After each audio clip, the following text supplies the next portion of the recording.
என்னை பின்பற்றி வா. You follow me. என்னை பின்பற்றி. You follow me. ஜபத்தை கேட்கும் எங்கள் தேவா, கிருபை பெரிதல்லோ. அப்போஸ்தலனாகிய யோவான் எழுதின முதலாம் நிருபம் 2ஆம் அதிகாரம் 13-14 வசனங்களை நான் உங்களுக்காக வாசிக்கிறேன். பிதாக்களே, ஆதி முதல் இருந்தவரை நீங்கள் அறிந்திருக்கிறதினால் உங்களுக்கு எழுதுகிறேன். வாலிபரே, பொல்லாங்கனை நீங்கள் ஜெயித்ததினால் உங்களுக்கு எழுதுகிறேன். பிள்ளைகளே, நீங்கள் பிதாவை அறிந்ததினால் உங்களுக்கு எழுதுகிறேன். பிதாக்களே, ஆதி முதல் இருக்கிறவரை நீங்கள் அறிந்திருக்கிறதினால் உங்களுக்கு எழுதியிருக்கிறேன். வாலிபரே, நீங்கள் பலவான்களாய் இருக்கிறதினாலும் தேவ வசனம் உங்களில் நிலைத்திருக்கிறதினாலும் நீங்கள் பொல்லாங்கனை ஜெயித்ததினாலும் உங்களுக்கு எழுதுகிறேன். நாம் ஜெபிப்போம். பரிசுத்தமுள்ள நல்ல பிதாவே, உமக்கு ஸ்தோத்திரம். இந்த காலை நேரத்திற்காய் உமக்கு நன்றி செலுத்துகின்றோம். இயேசு கிறிஸ்துவை நாங்கள் அறிந்து கொள்ளும்படியாய் இந்த வேத பகுதியிலிருந்து ஆண்டவரே, உம்முடைய ஜீவ வார்த்தையை பற்றி நாங்கள் அறிந்தவர்கள். நீர் எப்படி ஜீவ வார்த்தையாய் ஒரு அனுபவமாய் இருக்கிறீர் என்றும், நீர் எப்படி ஒரு அதிசயமானவராய் செயல்படுகிறீர் என்ற அந்த ஜீவ வார்த்தையாகிய இயேசு கிறிஸ்துவை எங்களுடைய வாழ்க்கையிலே அனுபவமாகவும் அதிசயமாகவும் பெற்றுக்கொள்ள நீர் எங்களோடு பேசினதைப் போல இந்த நாட்களிலும் கர்த்தாவை இன்றைக்கும் ஒரு ஜெயத்தின் வார்த்தையாகிய கிறிஸ்துவை நாங்கள் தியானிக்க கர்த்தர் எங்களுக்கு கிருபை செய்வீராக. கர்த்தருடைய வார்த்தை எப்படி ஜெயமாய் இருக்கிறது, அந்த ஜெயம் எப்படி எங்களை ஜெயமாய் மாற்றுகிறது என்பதை இந்த நாளிலும் நாங்கள் ஆராய்ந்து பார்க்கத்தக்கதாய் கர்த்தர் நீர் இரக்கம் செய்வீராக. எங்களோடு கூட பேசுவீராக. உம்முடைய வார்த்தையினால் எங்களை உயிர்ப்பிப்பீராக. கேட்கிற ஒவ்வொருவருடைய செவிகளிலும் இருதயங்களிலும் ஒரு நிறைவு உண்டாகட்டும் ஆண்டவரே. ஏதோ ஒரு செய்தியை நேர பொழுதுபோக்கிற்காய் கேட்கிறேன் என்று இராதபடிக்கு ஆண்டவரே, இந்த சத்தத்தை கேட்கிற ஒவ்வொருவருடைய வாழ்க்கையிலும் ஒரு ஜீவன் உண்டாகத்தக்கதாய், அந்த ஜீவன் மாத்திரமல்ல, அது ஒரு ஜெயமாய் தங்கள் வாழ்க்கையிலே காணப்படத்தக்கதாய் நீர் கிருபை செய்வீராக. உலகத்தினுடைய கவலைகளினால், சோர்வுகளினால், பலவீனங்களினால், சூழ்நிலையினால், சூழ்ச்சியினால் நாங்கள் கிடக்கிறோம் ஆண்டவரே. இவைகளின் மத்தியிலே தேவரீர் எங்களுக்கு இரக்கம் செய்வீராக, எங்களுக்கு கிருபை செய்வீராக, எங்களுக்கு தயவு செய்வீராக. உம்முடைய ஜீவனுக்குரிய வார்த்தையை நீர் கொடுப்பது மாத்திரமல்ல, அதில் உள்ள ஒரு ஜெயத்தை இன்றைக்கு நாங்கள் ஆராய்ந்து பார்க்க நீர் கிருபை செய்யும், வழி நடத்தும், காத்துக்கொள்ளும். இயேசுவின் நாமத்தில் பிதாவே, ஆமென். கர்த்தருடைய நாமம் மகிமைப்படுவதாக. இந்த நாட்களிலே இயேசு கிறிஸ்துவாகிய வார்த்தையை குறித்து நாம் கவனித்து வருகின்றோம். வேர்ட், த லார்ட் ஜீசஸ் கிரைஸ்ட். இயேசு வார்த்தையாய் ஆதியிலே இருந்தவர், உலகத்திலே மாம்சமாய் வந்தார். ஆகையினாலே இயேசுவாகிய வார்த்தை என்கின்ற ஒரு தலைப்பிலே நான் உங்களுக்கு இந்த செய்தியை ஆரம்பித்து ஒரு 3 தலைப்புகளை நான் உங்களுக்கு சொன்னேன். முதலாவது, இயேசு கிறிஸ்து ஒரு ஜீவ வார்த்தை. He is the living word. இரண்டாவது, இயேசு கிறிஸ்து ஒரு ஜெயத்தின் வார்த்தை. He is the lifting word. மூன்றாவது, இயேசு கிறிஸ்து நமக்கு ஜாக்கிரதைக்குரிய வார்த்தையாய் இருக்கிறார். He is the loyal word. Those who write in English, write it. நான் 3 காரியங்களை, I will tell you 3 things. He is the living word. He is the lifting word. He is the loyal word. கர்த்தருடைய நாமம் மகிமைப்படுவதாக. நாம் ஜீவ வார்த்தை ஆகிய இயேசுவை குறித்து கடந்த வாரங்களிலே நாம் கவனித்தோம். அந்த வார்த்தை வார்த்தையாய் மாத்திரமல்ல, நமக்குள்ளே ஜீவிக்கிற அனுபவமாய் மாறுகிறது. அதே நேரத்தில் நமக்குள்ளே அதிசயங்களை செய்கிறதாய் இருக்கிறது. The living word has 2 qualities. It is an experienceable word.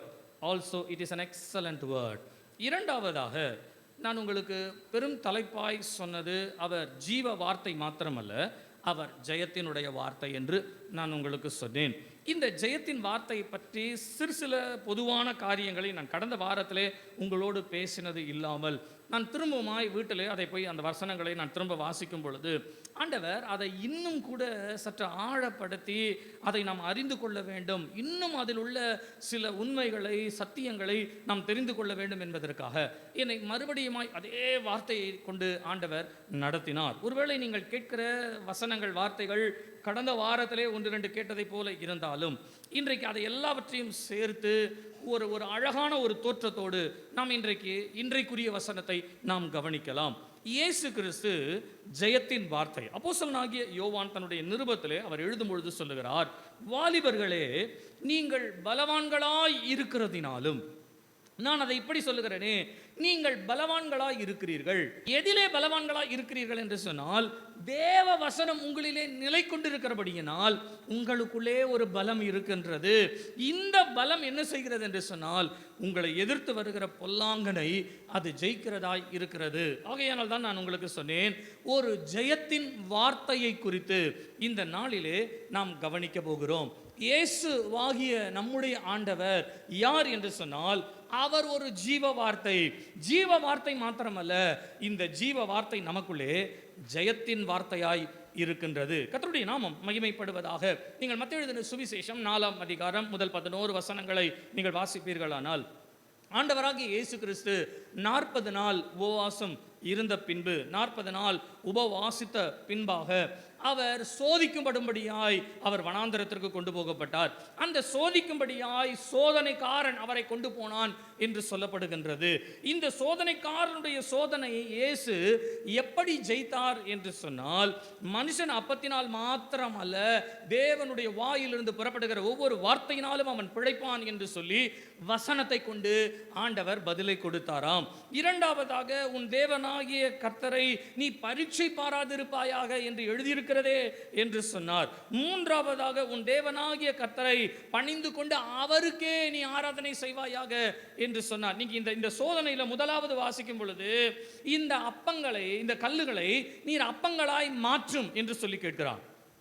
நேரடியா பிசாசு கேட்கிறான், நீர் தேவனுடைய குமாரனே ஆனால் இந்த கல்லுகளை அப்பங்களாய் மாற்றும். ஆண்டவர் அதற்கு வசனத்தினாலே பதில் கொடுக்கிறார்.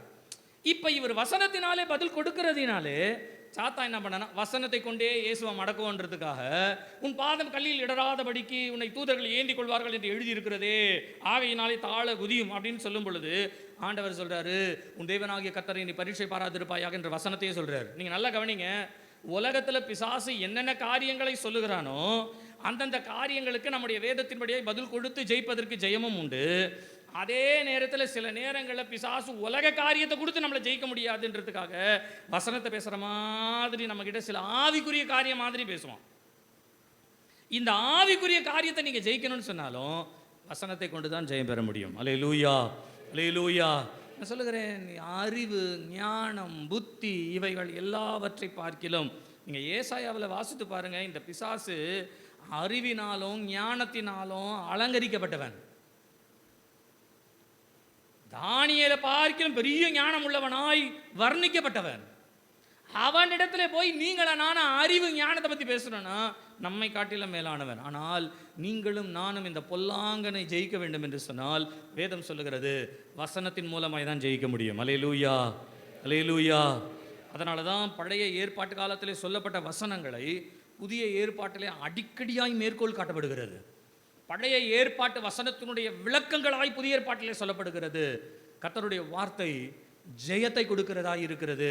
நீங்கள் இந்த வார்த்தையை உங்களுக்குள்ளே வைத்திருப்பீர்களானால் இந்த உலகத்திலே எந்த பொல்லாங்கன் வந்தாலும் பொல்லாப்பு வந்தாலும் சரி, நீங்கள் ஜெயிக்கத்தக்கதான ஒரு ஜெயம் உங்களுக்குள்ளே இருக்கிறது, எனக்குள்ளே இருக்கிறது. அல்லேலூயா, அல்லேலூயா.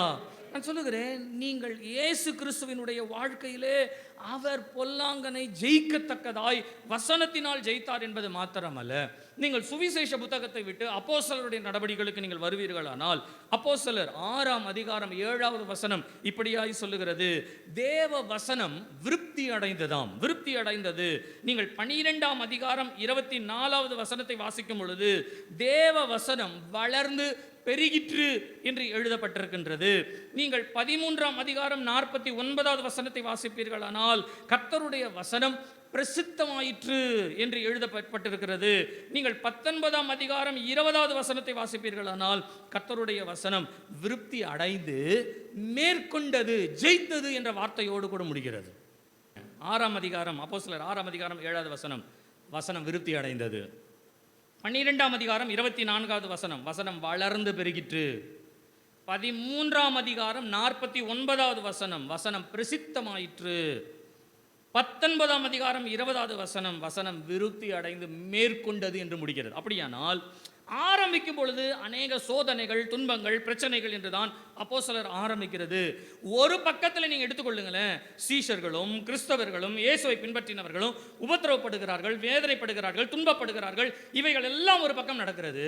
இன்னொரு பக்கத்தில் வேதம் சொல்லுகிறது, வசனம் மேற்கொண்டது. அல்லேலூயா, அல்லேலூயா.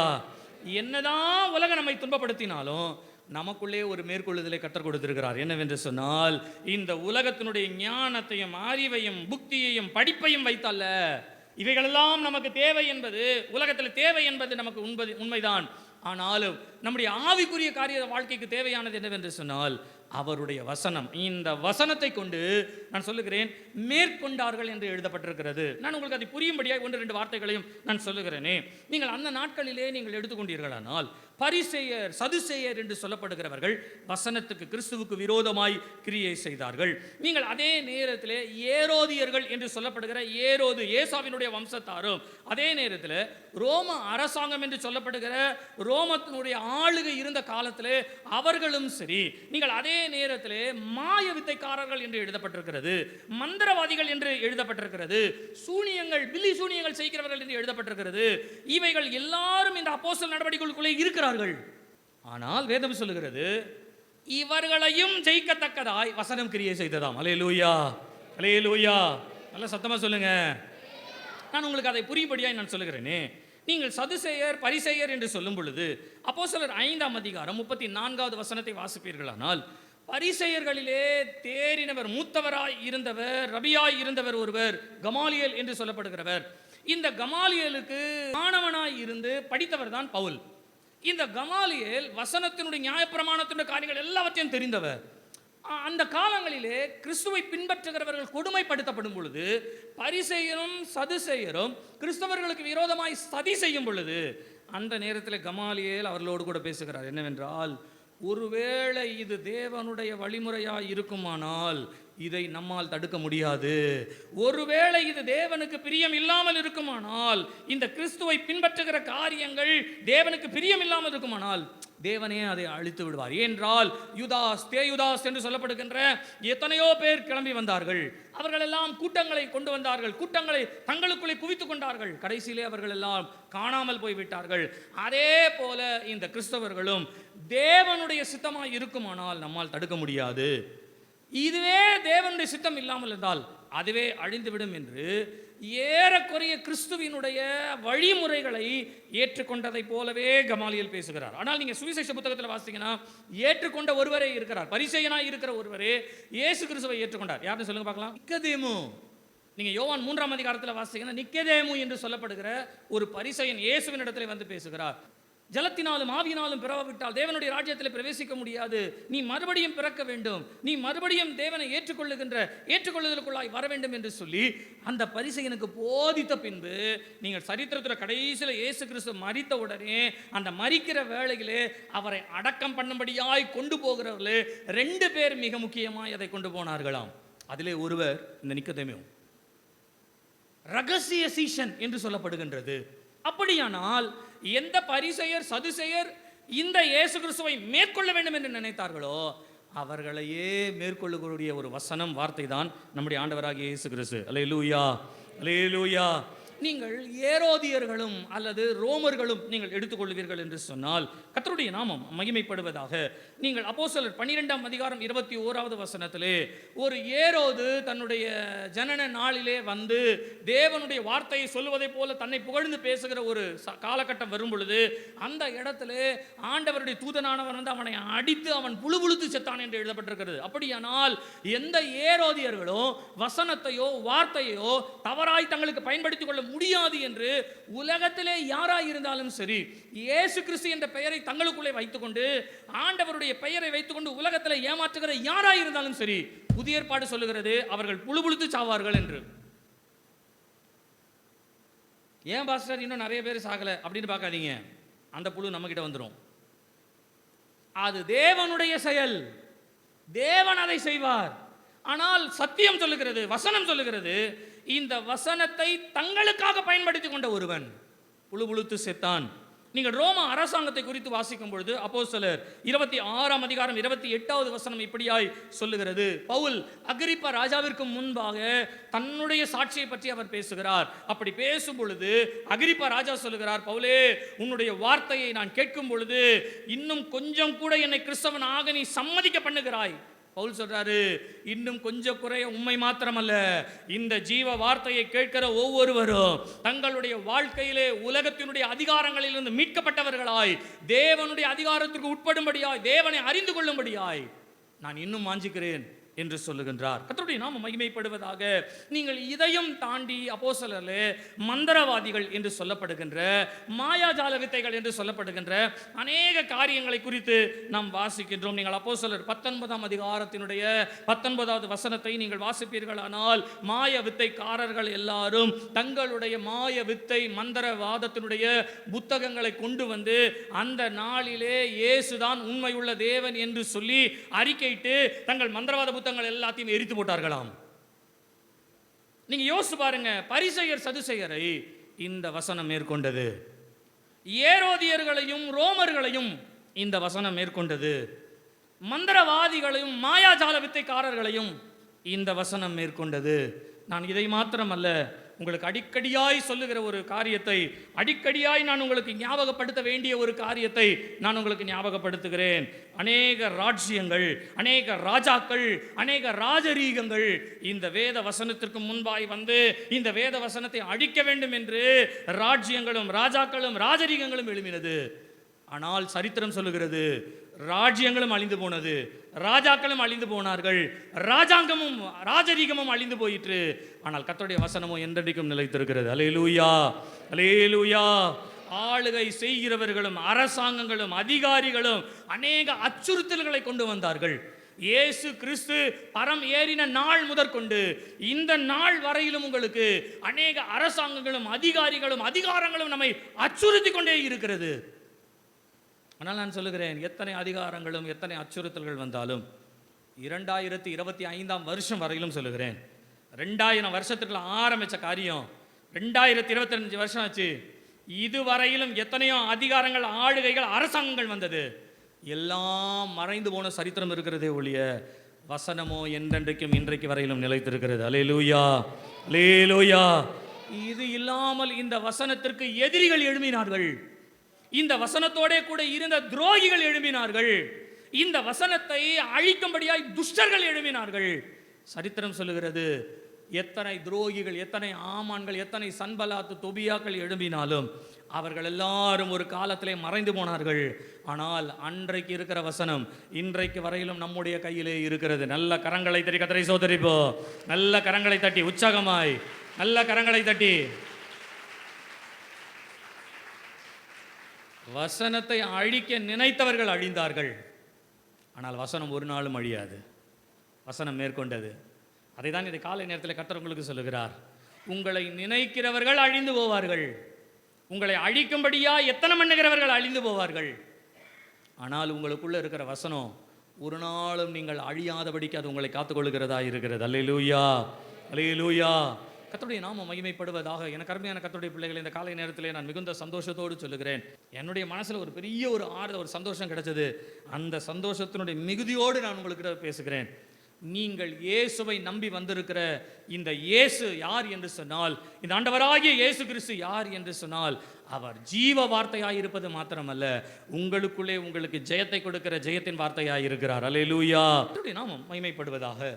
நான் இந்த வசனங்களை தியானிக்கும் பொழுது இந்த ஜெயத்தின் வார்த்தை நமக்குள்ளே எப்படி கிரியை செய்யும், இந்த ஜெயத்தின் வார்த்தை நமக்குள்ளே ஜெயத்தை எப்படி உண்டாக்கும் என்று நான் தியானிக்கும் பொழுது ஆண்டவர் எனக்கு ஒரு 2 காரியங்களை மனதிலே ஞாபகப்படுத்தினார். ஒன்று, யார் இந்த வசனத்தின்படி பிறக்கிறார்களோ அல்லது வசனத்தினால் பிறக்கிறார்களோ அவர்களுக்கு இந்த ஜெயம் உண்டு. Those who born in the word of God, of the word of God, they shall overcome.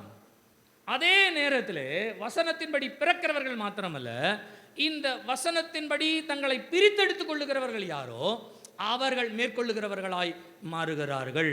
Baptized of the word of God. நான் அதை இப்படி சொல்லுகிறேனே, வசனத்தினால் பிறக்கிறவர்கள் ஜெயிக்கிறார்கள், வசனத்தின்படி பிரித்தெடுக்கப்படுகிறவர்கள் ஜெயிக்கிறார்கள். Those who born of word of God, those who baptize in the word of God, they shall overcome. யார் ஜெயிப்பார்கள் என்றால் வசனத்திலே ஜெனிப்பிக்கப்படுகிறவர்கள், வசனத்திலே பிரித்தெடுக்கப்படுகிறவர்கள். நான் இன்றைக்கு இந்த ஜெனிப்பித்தல் என்ற ஒரு வார்த்தை, பிறத்தல் என்ற ஒரு வார்த்தைக்குள்ளே நாம் போகலாமே. நமக்கு நன்றாய் தெரிந்திருக்கிற ஒரு வார்த்தை, நம்முடைய ஆண்டவராகிய இயேசு கிறிஸ்து தான் அந்த வார்த்தை. அவர்தான் அந்த ஜெயத்தை கொடுக்கிறவர். அப்படி அவர்தான் ஜெயத்தை கொடுக்கிறவர். இந்த ஜெயத்தை பற்றி அவர் என்ன பேசியிருக்கிறார் என்று சொன்னால், யோவான் எழுதின சுவிசேஷம் நீங்கள் 16ஆம் அதிகாரம் 33வது வசனத்தை நீங்கள் வாசிப்பீர்களானால், யோவான் எழுதின சுவிசேஷம் 16ஆம் அதிகாரம் 33வது வசனம் வாசிங்க. என்னிடத்தில் உங்களுக்கு சமாதானம் உண்டாயிருக்கும் பொருட்டு இவைகளை உங்களுக்கு சொன்னேன். உலகத்தில் உங்களுக்கு உபத்திரவம் உண்டு. உலகத்திலே உங்களுக்கு உபத்திரவமும் பொல்லாப்பும் உண்டு. ஆனாலும் திடன் கொள்ளுங்கள், நான் உலகத்தை ஜெயித்தேன் என்றார். நான் இந்த உலகத்தை ஜெயித்தேன் என்று சொன்னார். நல்லா கவனிங்க, இயேசு சொன்னாரு, நான் இந்த உலகத்தை ஜெயித்தேன். வார்த்தையாகிய தேவன் தம்முடைய வாழ்க்கையிலே அவர் பேசுகிற ஒரு வார்த்தை, நான் இந்த உலகத்தை ஜெயித்தேன். இயேசு இந்த உலகத்தை ஜெயித்தார் என்று சொன்னால் அவர் ஜெயம் பெற வேண்டிய வழிமுறை என்ன, எப்படி அவர் ஜெயமாய் மாறினார் என்று சொல்லி நீங்கள் அப்போஸ்தலர் 13ஆம் அதிகாரம் 32வது வசனத்திலும் எபிரேயர் 1ஆம் அதிகாரம் 5வது வசனத்திலும் நீங்கள் வாசிப்பீர்களானால், இயேசு கிறிஸ்துவினுடைய ஜெயம் எதன் அடிப்படையிலே துவங்குகிறது என்று இந்த 13ஆம் அதிகாரம் 32வது வசனம் இப்படியாய் சொல்லுகிறது. நீர் என்னுடைய குமாரன், இன்று நான் உம்மை ஜெனிப்பித்தேன் என்று 2ஆம் தரம் சங்கீதத்தில் எழுதியிருக்கிறது. அப்படியானால் தேவனாகிய கர்த்தர் இயேசு கிறிஸ்துவை பார்த்து சொல்லுகிறார், நீர் என்னுடைய குமாரன், நான் உம்மை ஜெனிப்பித்தேன். அப்படி என்று சொன்னால் இயேசு கிறிஸ்து இந்த உலகத்தில் பிறக்கும் பொழுது, மனுஷனாய் பிறக்கும் பொழுது, ஒரு புருஷனுடைய சித்தத்தின்படி அல்ல, ஒரு புருஷன் மனைவியினுடைய தீர்மானத்தின்படி அல்ல, ஒரு மனுஷிகத்தின்படி அல்ல, அவர் தேவ ஆவியினாலே கர்ப்பம் தரிக்கப்பட்டு தேவ ஆவியினாலே இந்த உலகத்தில் பிறந்தபடியினால் பிதாவானவரே அவரை உருவாக்கி ஜெனிப்பித்து இந்த உலகத்திற்கு கொண்டு வந்தார் என்று எழுதப்பட்டிருக்கிறது. அல்லேலூயா. அதை இப்படி கூட நான் சொல்லுகிறேன், நீங்க புரிந்து கொள்வதற்காக சொல்லுகிறேனே. தேவனாகிய கர்த்தர் பூமிக்கு வருவதற்கு, தான் இந்த பூலோகத்தில் மனுஷனாய் பிறப்பதற்கு தானே ஒரு சரீரத்தை தெரிந்து கொண்டு அதற்குள்ளே தன்னுடைய உருவாக்குதலை, ஜெனிப்பித்தலை வைத்து மரியாளுக்குள்ளிருந்து இயேசு கிறிஸ்துவாய் பிறந்து வந்தவர் தான் நம்முடைய தேவன். அல்லேலூயா. அவருக்குள்ளே ஜெயிக்கக்கூடிய ஜெயத்தினுடைய வார்த்தையாய் அவருக்குள்ளே கிரியை செய்தது. அல்லேலூயா, அல்லேலூயா. அதை நான் இந்த வார்த்தையில கூட சொல்லுகிறேனே, இந்த உலகத்திலே வார்த்தையாய் இருந்த ஒரு தேவன் மனுஷனாய் பிறந்து வந்தார். பிறந்து வந்தவர் மனுஷன் மூலமாய் அல்ல, தம்முடைய தெய்வீகத்தின்படி அவர் பிறந்தார். இந்த தெய்வீக பிறப்பு, ஜெனிப்பித்தல் தான் வேதம் சொல்லுகிறது. இயேசு இந்த உலகத்தை ஜெயித்தார். இப்ப ஜெயித்தவர் என்ன சொல்றாருன்னா, நான் உங்களுக்குள்ளே வாசமாயிருக்கிறேன், என்னுடைய வார்த்தை உங்களுக்குள்ளே இருக்கிறது. இது உள்ளே இருக்கிறது என்றால் ஜீவ வார்த்தையாய் மாத்திரமல்ல, உங்களை ஜெயத்தின் வார்த்தையாய் மாற்றப் போகிறது. நீங்கள் ஒரு ஜெயத்தின் வார்த்தையை பெற்றுக்கொள்ள வேண்டுமானால், நீங்கள் இந்த வார்த்தை கொண்டு ஜெயம் பெற வேண்டும் என்று சொன்னால், நீங்க ஒரு காரியம் செய்யணும். என்ன அப்படின்னா, நீங்களும் தேவனால் பிறப்பிக்கப்பட்டவர்களாய், ஜெனிப்பிக்கப்பட்டவர்களாய் காணப்பட வேண்டும். இதை தான் யோவான் 3ஆம் அதிகாரத்திலே நிக்கோதேமு கேட்கிறார், நான் எப்படி திரும்பவும் பிறக்க முடியும்? நான் எப்படி திரும்பவுமாய் ஒரு மனுஷனுக்குள்ளே நான் போய் எப்படி நான் பிறப்பிக்கப்பட முடியும்? நான் ஏற்கனவே பிறந்து விட்டனே. அதற்கு ஆண்டவர் சொல்லுகிறார், ஒரு மனுஷன் ஜலத்தினாலும் ஆவியினாலும் பிறவாவிட்டால் தேவனுடைய ராஜ்யத்தில் பிரவேசிக்க முடியாது. அப்படியானால் நீ ஜலத்தினாலும் ஆவியினாலும் பிறக்கின்ற ஒரு மறுபிறவி உனக்கு வேண்டும். இந்த மறுபிறவி உனக்குள்ளே வேண்டும் என்று சொன்னால் நீ செய்ய வேண்டிய ஒரு காரியம் இருக்கிறது, நீ செய்ய வேண்டிய ஒரு வழிமுறை இருக்கிறது. நல்லா கவனிங்க, நல்லா கவனிங்க. நீங்களும் நானும் வார்த்தையினாலே பிறக்கப்பட வேண்டுமானால் நம்முடைய வாழ்க்கை ஒரு மாறுதலுக்குள்ளாய் நிச்சயமாய் வரும். இந்த மாறுதலை நமக்குள்ளே நாம் பெற்றுக்கொள்ள வேண்டும் என்று சொன்னால், நீங்க அப்போஸ்தலர் 2ஆம் அதிகாரம் 38வது வசனத்தை நீங்கள் வாசிப்பீர்களானால், அப்போஸ்தலர் 2ஆம் அதிகாரம் 38 வாசிங்க. பேதுரு அவர்களை நோக்கி நீங்கள் மனம் திரும்பி ஒவ்வொருவரும் பாவ மன்னிப்புக்கு என்று இயேசு கிறிஸ்துவின் நாமத்தினாலே ஞானஸ்நானம் பெற்றுக்கொள்ளுங்கள், அப்பொழுது பரிசுத்த ஆவியின் வரத்தை நீங்கள் பெற்றுக்கொள்வீர்கள். நீங்க முதலாவது செய்ய வேண்டியது என்னன்னா, நீங்கள் மனம் திரும்பி, நல்லா கவனிங்க, ஒரு நிமிஷம் கவனிங்க. நீங்கள் வார்த்தையினாலே பிறக்க வேண்டுமானால், இப்போ இந்த மனம் திரும்பி நான் பேதுரு சொல்றார் இல்லைங்களா, அப்ப ஆண்டவன்மார்களே நாங்கள் என்ன செய்ய வேண்டும்னு கேட்கும் பொழுது நீங்க மனம் திரும்பணும்னு சொல்றாரு. இப்போ என்ன செய்யணும்னு கேட்குற இந்த வார்த்தை எப்படி தெரியுங்களா வந்தது? பேதுரு அவர்களுக்கு வசனத்தை போதித்தார். நீங்கள் அந்த அப்போஸ்தலர் 2ஆம் அதிகாரத்தில் மாத்திரம் நீங்கள் வாசித்து பாருங்களேன். ஒரு 4 இடத்துல நான் சொல்கிறேன் உங்களுக்கு. 2ஆம் அதிகாரம் 16வது வசனத்திலிருந்து 18வது வசனம். முதல்ல வசனத்தை எழுதி கொள்ளுங்க. 2ஆம் அதிகாரம் 16லேருந்து 18. அதுக்கு கீழே 2ஆம் அதிகாரம் 26வது வசனம். அதுக்கு கீழே 2ஆம் அதிகாரம் 30-31 வசனங்கள். அதற்கு கீழே 2ஆம் அதிகாரம் 34-35 வசனங்கள். இந்த 4 இடங்களிலும் பேதுரு ஜனங்களோடு கூட பேசுகிறார். எதை பேசுகிறார் என்று சொன்னால், இயேசு யார், வார்த்தை யார் என்பதை குறித்து பேசுகின்றார். நீங்கள் 2ஆம் அதிகாரம் 16 முதல் 18 வரையிலுள்ள வசனத்திலே யோவேல் தீர்க்க தரிசனத்தை பற்றி பேசுகிறார். யோவேல் 2ஆம் அதிகாரம் 28 முதல் 32 வரையிலுள்ள வசனங்களிலே சொல்லப்படுகிற யோவேல் தீர்க்கதரிசி கடைசி நாட்களிலே மாம்சமான யாவர் மேலும் என் ஆவியை ஊற்றுவேன் என்று யோவேல் சொன்னாரே, அந்த தீர்க்க தரிசன வசனத்தை இங்கே பேசுகிறார். இரண்டாவதாக 2ஆம் அதிகாரம் 25வது 26வது வசனத்திலே நீங்கள் வாசிக்கும் பொழுது 16ஆம் சங்கீதம் 8 முதல் 11 வரையிலுள்ள வசனங்கள். 16ஆம் சங்கீதம் 8 முதல் 11 வரையிலுள்ள வசனங்கள். நீங்கள் மூன்றாவதாக 2ஆம் அதிகாரம் 30-31 வசனங்களை நீங்கள் வாசிப்பீர்களானால் அங்கே 2 இடத்திலே சொல்லப்படுகிற சங்கீதத்தை பற்றி பேசுகிறார். ஒன்று 132ஆம் சங்கீதம் 11வது வசனத்தையும் 16ஆம் சங்கீதம் 10வது வசனத்தை பற்றியும் பேதுரு இந்த இடத்துல பேசுகிறார்.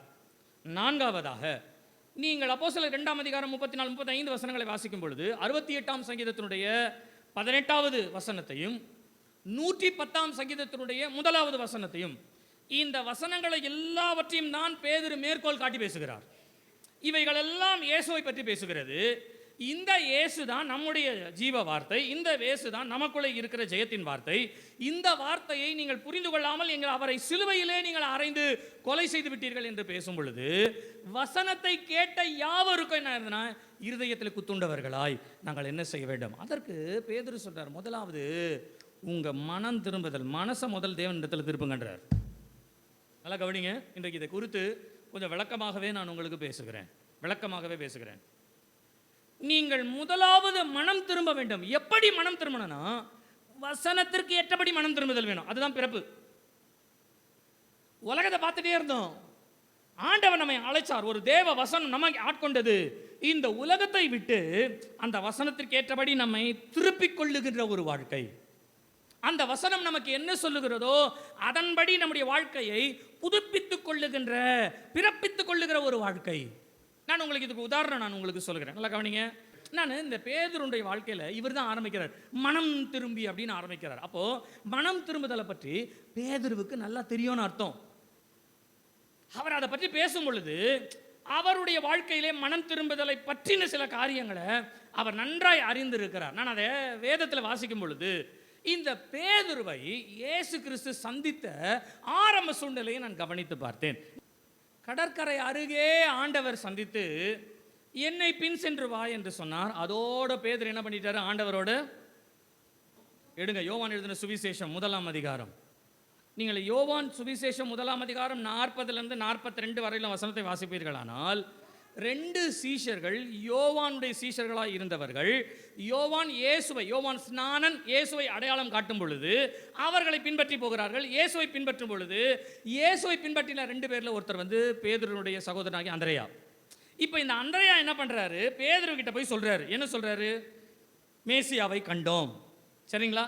இவர் கடற்கரையில் முதல்ல பார்த்துருந்தா 2வது மேசியாவை கண்டோன்னு கூட்டுன்னு போயிருக்க வேண்டிய அவசியம் இல்லை. ஏன்னா பின்பற்றி போகிறாங்களே. அப்போ இது கடற்கரையில் பார்க்கறதுக்கு முன்னால் நடந்த ஒரு சம்பவம். அப்போ அங்கேருந்து இங்கே வருவோம். நம்ம யோவான்லேருந்து இங்கே மத்தேயுக்கு வரலாம். சரிங்களா? இப்போ யோவானுக்கு நம்ம வருவோமே. அந்திரேயா சொல்கிறாரு, மேசியாவை கண்டோம்.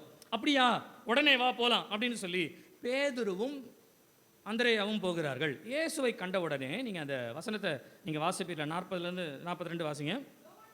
கேட்டு அவருக்கு பின் சென்ற 2 பேரில் ஒருவன் சீமோன் பேதுருவின் சகோதரனாகிய அந்திரேயா என்பவன் அவன் முதலாவது தன் சகோதரனாகிய சீமோனை கண்டு மேசியாவை கண்டோம் என்று சொன்னான். மேசியா என்பதற்கு கிறிஸ்து என்று அர்த்தமாம். பின்பு அவனை இயேசுவினிடத்தில் கூட்டிக் கொண்டு வந்தான். ஃபர்ஸ்ட் டைம் இந்த பேதுரு இயேசுவை பார்க்கிறார். பார்க்கும் பொழுது இயேசு அவனை பார்த்து, ம். நீ யோனாவின் மகனாகிய சீமோன், சீமோன், நீ கேபா என்னப்படுவாய் நீ என்றார். கேபா எனப்படுவாய் என்றார். கேபா என்பதற்கு கேபா என்பதற்கு பேதுரு என்ற அர்த்தமா? பேதுரு என்ற அர்த்தமாம். கேபா என்பதற்கு பேதுரு என்ற அர்த்தமா. கேபானா என்ன, பேதுருனா என்ன, ரெண்டுத்துக்குமே அர்த்தம் நமக்கு தேவையில்லை. இங்கிலீஷ்ல என்ன போட்டிருக்கு பாப்பா? ஸ்டோன். பேதுருன்னு சொன்னா இங்கிலீஷ்ல stone. Cephas means a stone. அந்த கல் அப்படின்னு வருது பாருங்க. அந்த கல்லுன்ற வார்த்தை நமக்கு கொடுக்காம அதை வந்து நமக்கு கிரேக்க பதத்தில் கொடுத்துரு. கேபான்றது அராமிய மொழி, சரிங்களா? பேதுருன்றது வந்து கிரேக்க மொழி. நமக்கு அராமிய மொழியிலையும் கிரேக்க மொழியிலையும் கொடுக்கப்பட்டிருக்கிறது. ஆனால் அதனுடைய அர்த்தம் என்னவென்றால் கல். நல்லா கவனிங்களேன். முதல் பேதுருவை ஆண்டவர் சந்திக்கிறார். சந்திக்கும் போது சொல்றார், நீ இதுவரையிலும் சீமோனாய் இருந்தாய். சீமோன், சிமியோன் இதெல்லாம் ஒரே பேர் தான். பழைய ஏற்பாட்டில் எபிரேயுல சிமியோன், புதிய ஏற்பாட்டில் சீமோன், ரெண்டுமே ஒரே பேர் தான், சரிங்களா? இப்போ நீ இதுவரையிலும் சீமோனாய் இருந்தாய், நான் உன்னை பேதுருவாய் மாற்றுகிறேன். அப்படின்னா என்ன அர்த்தம்னா, சீமோன் அப்படின்னு சொன்னா கேட்கிறவன் என்ற அர்த்தம், சரியா? கேட்கிறவன்.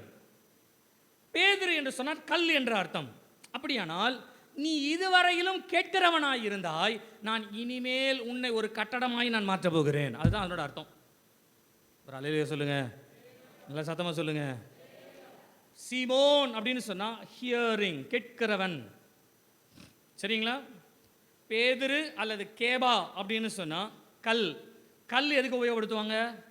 கட்டடத்துக்கு உபயோகம். உன்னை ஒரு கல்லாய் அல்லது உன்னை ஒரு மாலை, அதை தான் பின் காலத்தில் சொல்ல சபை என்ற வார்த்தை சொல்லுகிறார்.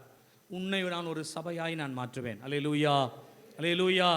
நீங்கள் கவனிங்க. இப்போ நான் சூழ்நிலைக்கு நான் வரேன், என்ன கவனிங்களேன். ஆண்டவர் ஒரு பெரிய தீர்க்க தரிசனம் சொல்லியிருக்காரு. இப்போ இல்லை, நீ ஒரு சாதாரண மனுஷனாக இருந்தப்பா, ஆனால் நான் உன்னை வந்து ஒரு பெரிய சபையாக நான் மாற்றப் போகிறேன். உன்னை கொண்டு சபைகளை உண்டாக்க, உலகம் முழுதும் சபை என்ற ஒரு தரிசனத்தை உன்னிலிருந்து ஆரம்பிப்பதற்கு உன்னை நான் ஒரு முதற்கல்லாய் நான் உனக்கு பயன்படுத்த போகிறேன். ஆண்டவர் சொன்னா ஒரு அஸ்திபார கல். இந்த அஸ்திபார கல்லின் மேல் வைக்கப்படுகிற முதல் கல் யாருன்னா நீதான். உண்மையில் தான் மற்ற கல்களை வைக்க போகிறேன். இது எவ்வளவு பெரிய தீர்க்க தரிசனம் ஆண்டவர் சொல்லியிருக்கிறாரு. ஆண்டவர் சொன்னதற்கு அப்புறம் பேதுரு இயேசுவை பின்பற்றினதாய் வேதத்திலே இல்லை. ஆனால் இதே பேதுருவை ஆண்டவர் பின்பாக கலிலேயா கடலிலே அவர் சந்திக்கின்றார். நீங்கள் கடல் ஓரத்திலே வலைகளை அவர்கள் அலசி கொண்டிருக்கும் பொழுது இயேசு அவர்களை சந்திக்கிறார். அதற்கு பின்பு உன்னுடைய படகை எனக்கு தருகிறாயா என்று கேட்கிறார். சரி ஆண்டவரே என்று சொல்லி ஆண்டவர் போதிக்கிற போதனைகள் எல்லாவற்றையும் இந்த பேதுரு கேட்கிறார். வசனங்களை, வார்த்தைகளை கேட்கிறார். இந்த வசனம் வார்த்தையை கேட்க கேட்க கேட்க நல்லா இருக்கு. வார்த்தை ரொம்ப அருமையாக பேசுகிறாரு, தேவனே பேசுகிற மாதிரி இருக்கு, அதிகாரத்தோடு இருக்குது அப்படின்னு வலையை அலசிக்கிட்டே கேட்டுட்ட உடனே ஆண்டவர் சொல்கிறாரு, சீமோனே உன்னுடைய படகை கொஞ்சம் ஆழத்துக்கு தள்ளு அப்படின்றார். அப்போ அவர் சொல்கிறாரு, ஆண்டவரே ராமுழுதும் பிரயாசப்பட்டோம், ஒன்றுமே கிடைக்கல, ஆகிலும் உம்முடைய வார்த்தை. அந்த வார்த்தை கவனிங்களேன். ஆகிலும் அப்படின்னா நீர் பேசுகிற வார்த்தையிலே நீர் யார் என்பது எனக்கு தெரிகிறது. அதனால் இந்த வார்த்தையின்படி என்னை நான் கீழ்ப்படுத்துகிறேன் என்று சொல்லி அவர் ஆழத்திற்கு கொண்டு போய் வலையை போடும் பொழுது அவர்கள் படகு அமிழ்ந்து போகத்தக்கதாய் திரளான மீன்களை பிடித்தார்கள் என்று எழுதப்பட்டிருக்கிறது. They got so many fishes. அந்த நேரத்தில் ஆண்டவர் சொல்றாரு, இனிமேல் நான் உன்னை மனுஷரை பிடிக்கிறவர்களாய் மாற்றுவேன், என்னை பின் சென்றுவான்னு சொன்ன உடனே நல்லா கவனிங்க, நல்லா கவனிங்க. அப்பதான் பேதுரு பின் தொடர்ந்து போறாரு. ஏன் முதல்ல சொன்ன உடனே அவர் பின்தொடர்ந்து போல அப்படின்னா, ஆரம்பத்திலே தேவனுடைய வார்த்தையினுடைய ஜெயம் என்னன்னு தெரியாது அவருக்கு. ஆனால் வசனத்தை கேட்க கேட்க கேட்க கேட்க என்ன ஆகுதுன்னு சொன்னா, அந்த வசனத்தினுடைய விசுவாசம் மனதிலே பதியும் பொழுது இயேசு என்ன சொன்னாரோ அதை முதல் கேட்கிறாரு.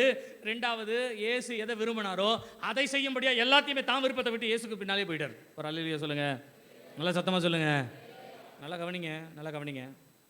வசனத்தை கேட்க கேட்க தான் நம்முடைய வாழ்க்கையில் விசுவாசம் வளரும். விசுவாசம் வளர்ந்த பின்பு தான் நீங்கள் இயேசுவுக்கு பின்னாலேயே நடக்க முடியும். நீங்கள் வசனத்தை கேட்குறதே இல்லாமல், வசனத்தினுடைய வளர்ச்சியே இல்லாமல் நான் கிறிஸ்தவன், நான் இயேசுவுக்கு பின்னே போகிறேன் அப்படின்னு சொன்னால் அது முடியாது. அது என்ன வாழ்க்கை தெரியுங்களா? அது என்ன வாழ்க்கை தெரியுங்களா? நீங்கள் உண்மையாகவே வசனத்தை கேட்டு வளராமல் உண்மையாகவே வசனத்தில் நீங்கள் பிறக்காம நானும் கிறிஸ்தவன் ஆயிட்டேன், நானும் ஞானஸ்நானம் எடுத்துக்கிறேன், நானும் அபிஷேகம் பெற்றுக்கிறேன், நானும் ஆண்டவரோட இருக்கிறேன் அப்படின்னு பேசிக்கலாம். ஆனால் வெளியில் போனால் பீடி சிகரெட் பிடிக்கணும்.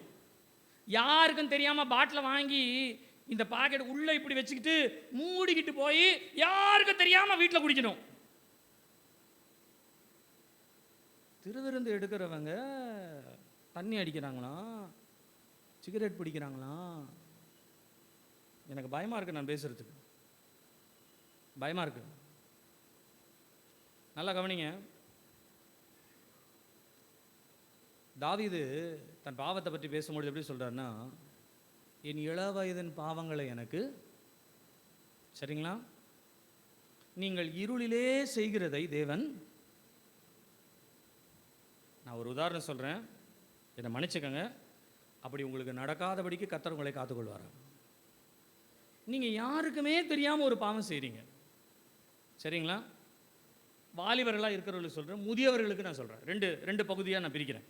வாலிபர்களை எடுத்துக்கொள்வோமே. யாருக்குமே தெரியாத ஒரு பாவம் செய்கிறோம், பாவமாக செய்கிறோம், யாருக்கும் தெரியாது, நம்ம வாழ்க்கை நல்லா போயிட்டுருக்கு. பாஸ்டர் கிட்ட சொல்கிறோம், பாஸ்டரும் ஒரு பொண்ணு பார்க்குறாரு, பையனை பார்க்குறாரு, கல்யாணம் பண்ணுறாரு. உங்களுக்கு நல்ல ஜாமுன்னு கல்யாணம் நடந்துருது. ஜாமுன்னு கல்யாணம் நடந்த உடனே அடுத்தது ஆண்டவர் அழகான ஒரு பிள்ளையை கொடுக்கணும்னு ஜோம் பண்ணுவீங்க. பிள்ளைக்கு ஒரு கால் இல்லாமல் பிறந்தா என்ன பண்ணுவீங்க? நான் அதான் ஆரம்பத்திலே சொல்லிட்டேன், அப்படி நடக்காது இருப்பதாக. அந்த நேரத்தில் நீங்கள் என்ன சொல்லுவீங்க தெரியுங்களா? ஓ, நான் கர்த்தரோடு இருந்தே, கர்த்தர் எனக்கு எப்படி செய்தாரு. நீ என்ன அந்த ரங்கத்தில் செய்தன்னு அவருக்கு தெரியும்.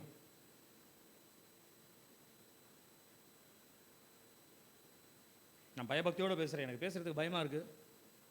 ஏன்னா நானும் ஒரு மனுஷன்தான். கர்த்தர் என்னை காத்துக்கொள்வாராக, உங்களை காத்துக்கொள்வாராக. யாருக்குமே தெரியாத ஒரு பாவம் செய்கிறீங்க. யாருக்குமே தெரியாத வகையில் ஆண்டவர் ஒரு பாவத்தை கொண்டு வந்து உங்கள் மனசில் வச்சுட்டார், உங்கள் குடும்பத்தில் வச்சுட்டார்னா யூ cannot live. கடைசி வரைக்கும் மாற்ற முடியாது. நான் அதான் அடிக்கடி சொல்கிறேன், ஆண்டவர் அமைதியாக இருக்கிற வரைக்கும் அமைதியாக இருப்பார். இதுக்கு மேலே நீ திருந்த மாட்டேன்னா ஒரு பெரிய பாரத்தை தூக்கி உன் தலைமையில் வச்சுருவார். நீ கடைசி வரைக்கும் சுமந்துட்டு போ, வேறு ஒன்றும் பண்ண முடியாது. இதை சுமக்கிறத வச்சு தான் நீ பரிசுத்தமாக முடியுன்றது அவர் முடிவு பண்ணிடுவார். ஒன்றும் பண்ண முடியாது. நான் என்னையே வச்சு உங்களுக்கு உதாரணம் நிறைய சொன்னேன். சின்ன வயசுலேருந்து நிறைய சக்கரை சாப்பிடுவேன் நான். எங்கள் வீட்டில் இருக்கிறவங்களுக்கு, எங்கள் அப்பாவுக்கு, எங்கள் அம்மாவுக்கு எல்லாருக்குமே சுகர் உண்டு. எங்கள் அண்ணன் எல்லாருக்குமே, எங்கள் அண்ணன் கூட சுகர் வந்துருச்சு. எல்லாம் சுகர் ப்ரெஷர். எங்கள் வீடே சுகர் ப்ரெஷர் தான். பாஸ்டம் அடிக்கடி சொல்லுவோம், உங்கள் வீடே சுகர் ப்ரெஷராக இருக்குப்பா, பார்த்துப்பா, சுகர் ப்ரெஷராக இருக்குது. நமக்கு ஒரு சபை இருக்குது, நமக்கு ஒரு சபை இருக்குது. நிறைய சக்கரை சாப்பிடுவேன், நிறைய சீனி சாப்பிடுவேன். இனிப்பெல்லாம் நீங்கள் சாப்பிட மாட்டீங்க, அந்த அளவுக்கு சாப்பிடுவேன். சொல்லிகிட்டே இருப்பாங்க எங்கள் அம்மாவும் எங்கள் அப்பாவும், சொல்லிக்கிட்டே இருப்பாங்க. அதெல்லாம் கேட்டு சரி சரி சரி சரி சரி சரி அவங்க சொல்லும் பொழுது அவங்க முன்னால் சாப்பிடும், அவங்களுக்கு பின்னால் போய் சாப்பிட்றோம். அவ்வளோதானே வித்தியாசம். முன்னால் பாத்திர போகிறாங்கன்னு பின்னால் போய் செய்கிறது, அவ்வளோதானே வித்தியாசம். போயிட்டே இருந்தது காலம். கல்யாணம் ஆச்சு. கல்யாணம் ஆகும் பொழுது அங்கேருந்து எங்கள் அம்மாவை தாண்டி மனைவின்னு வந்தாங்க பாருங்கள். அவங்க அடுத்த குத்துறாங்க, உங்கள் வீட்டில் சுகர் இருக்குது, உங்கள் அப்பாவுக்கு சுகர் இருக்குது, பார்த்து சாப்பிடாதீங்க சாப்பிடாதீங்க சாப்பிடாதீங்க. இது ஒரு ரொம்ப இருக்குதுடா அப்படின்ற நேரத்தில், நல்ல ராத்திரி நேரத்தில் பைபிள் படிப்பேன் பாருங்க. அந்த நேரத்தில் பாஸ்டமாக தூங்கிடுவாங்க பாருங்க. அந்த நேரத்தில் உட்காந்து ஸ்வீட்ஸாக சாப்பிடுவேன் நான். காலையில் எழுந்து காப்பாங்க, என்ன 4 இருந்தது 2 காணவும், பசியாக இருந்தது, சாப்பிட்டேன். அதுக்கு ஒரு வார்த்தை பசி, அதனால் சாப்பிட்டேன் இல்லை. காலம் போனது. ஒரு நாள் விபிஎஸ் நடக்கிற காலங்களிலே என்னுடைய மாமியார் ஒரு கவரோடு வந்தார்கள். ஒரு 2 கிலோ லட்டு ஆசையாக பிள்ளைகளுக்கு வாங்கிட்டு வந்தப்பா, இந்தாப்பா அப்படின்னு கொடுத்தாங்க. சரின்னு அவங்க வாங்கி அந்த டேபிள், டைனிங் டேபிள் மேலே வச்சேன். விபிஎஸ் டைம் இல்லைங்களா, காலை வருதுன்னுதுன்னா அந்த லட்டை ஒருத்தரம் மதிக்கலை. அந்த லட்டு என்னை பார்க்கும் போதெல்லாம் என்னை கூப்பிட்டுச்சு, பிலிப் தேவகுமார், ஒருமே என்னை கண்டுகொள்ளப்பா, நீ ஆயில் எனக்கு ஆதரவு கொடுப்பா அப்படின்னு. அது அழுகிற மாதிரி எனக்கு கனவு வரும். அது அழுத உடனே நமக்கு மனசு இறங்கிடும் பாருங்க. அந்த நேரத்தில் ஸ்தோத்திரம் ஆண்டவரே, 2 கிலோ லட்டை 3 நாளில் சாப்பிட்டு 3 நிமிஷத்தில் சக்கரை வியாதி ஆயிடுச்சு. போய் ஃபஸ்ட்டு டைம் எடுக்கிற 380. உங்களுக்கு சுகர் வந்துருச்சுன்னாங்க. வந்துரும்னு சொன்னாங்க. ஏமாத்தி தின்னாச்சு. இப்போ வந்துருச்சு. இப்போ ஆண்டவர்கிட்ட போய் நான் ஜெபம் பண்ணுறேன், ஆண்டவரே இனிமேல் நான் இந்த சீனியை தொடவே மாட்டேன், இதுக்கு எனக்கு சம்மந்தமே இல்லை, அப்படியே இதை வச்சுறேன். இந்த நாள்லேருந்து ஒரு பிரதிஷ்டை பண்ணிடுறேன். இயேசுவின் நாமத்தினாலே சீனி எனக்கு விரோதி, இனிமேல் நான் தொடவே மாட்டேன் அப்படின்னா சக்கரவர்த்தி போயிருமா? போகுமா போதா? சொல்லுங்க. உங்களுக்கு தெரியாது. இந்த கால் அடிபட்டது பாருங்க, இந்த ஆஸ்பத்திரிக்கு போய் சேர்ந்த உடனே அவங்க முதல்ல என்ன சொன்னாங்க? சுகர் அதிகமாக இருக்குது. ஒரே காலு கையெல்லாம் ஒரு மாதிரி நமச்சலாக இருக்குது, சுகர் அதிகமாக இருக்குது. ஒரு மாதிரி கிடினஸாக இருக்குது, சுகர் அதிகமாக இருக்கா பாருங்க. எதை எடுத்தாலும் சுகரு சுகரு சுகர்னு செத்தே போயிடணும். இதைத்தான் படித்து படித்து செய்யாத செய்யாத செய்யாத செய்யாதன்னு அந்த காலத்தில் சொன்னாங்க. எதிரில் சொன்னாங்கன்னா உடனே எதிரில் போகக்கூடாது அப்படின்றதுனால அப்படியே பாதியில் எழுந்து, அல்லது யாருக்கும் தெரியாமல், அல்லது ஊருக்கு போகும்போது, அல்லது வெளியில் போகும்போது அப்படியே தண்ணி அடிச்சுட்டு போகிறது, அப்படியே சிகரெட் பிடிச்சிட்டு போகிறது, அப்படியே எங்கேயாவது போகிறது. ஒரு நாள் கை கால் இல்லாமல் புள்ள பிறந்தா என்ன பண்ணுவீங்க? நான் பயத்தோடு பேசுகிறேன். கிட்னியில் ஆண்டவர் ஏதாவது ஒரு கல்லை தூக்கிட்டு வந்து வச்சுட்டாருன்னா என்ன பண்ணுவீங்க? இன்னைக்கு காலையில் கர்த்தர் உங்களை எச்சரிக்கிட்டோம். கர்த்தர் நம்மோடு பேசட்டும், என்னையும் சேர்த்து சொல்கிறேன், நம்மோடு பேசட்டும்.